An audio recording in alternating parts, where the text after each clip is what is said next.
పాపం రాత్రి నేను చూస్తుంటే జాలేసింది. జ్వరంలో ఏమేమిటో మాట్లాడావు.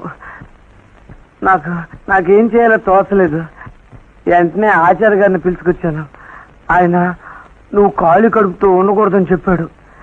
అందుకని గంజి కాచాను. నువ్వేమో నిద్ర అవుతున్నావు. నిన్ను లేపటం ఇష్టం లేక మళ్ళీ నాకు నిద్ర వచ్చింది. నాకే తెలియలేదు. ఇక్కడే పడుకుని నిద్ర అయ్యాను. మళ్ళీ అత్త కోడిని పెంచింది, మేకను పెంచింది, కానీ కుక్కను పెంచలేదు. ఈ కుంటుండగా పెంచింది. మళ్ళీ ఇక నుంచి నిన్ను జాగ్రత్తగా చూసుకోవాల్సింది నేనేగా.